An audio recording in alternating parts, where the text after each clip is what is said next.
Good morning and thanks for joining me. I am in Cumberland County, Virginia, on the Columbia Road at Flanagan's Mill, where 160 years ago, April 13th and 14th, 1865, General Lee and his small entourage stopped here, roughly halfway between Appomattox Courthouse in Richmond, Virginia, to rest less than a week after the formal surrender of the Army of Northern Virginia.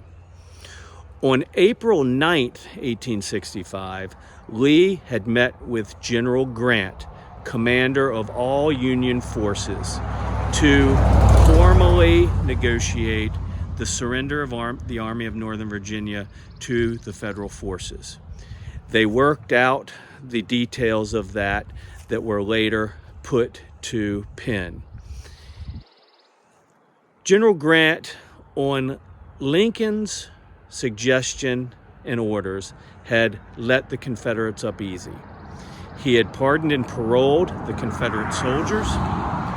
He had allowed Confederate soldiers to keep any animals, horses and mules, that they had so they could return to their homes and start a productive life. He had allowed all Confederate officers to keep their sidearms and their swords. These were all very generous surrender terms that Lee had accepted. The next day, on April 10th, those terms were formally put to paper and accepted. Also on April 10th, Lee had penned his famous farewell address to the Army of Northern Virginia, where he accepted full responsibility for the surrender and praised his soldiers for their devotion and bravery.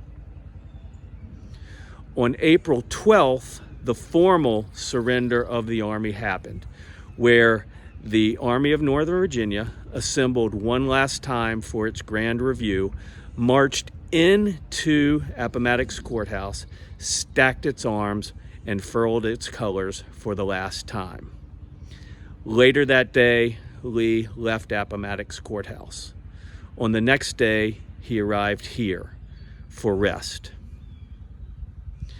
He was now unburdened with the responsibility of commanding an army in the field, but he had the burden and the weariness of 4 years of war and the worry that he might be arrested, imprisoned, and possibly executed.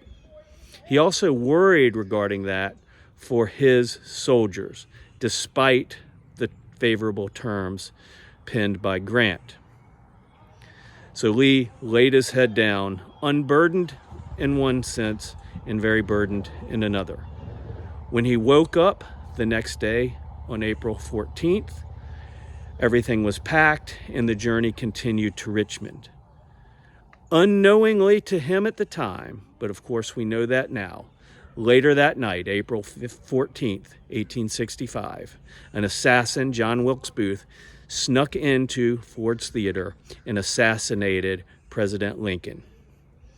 All the uncertainty of surrender was then compounded with the uncertainty of what would happen when a grieving nation might turn to rage and take that rage out on the recently surrendered Confederate forces.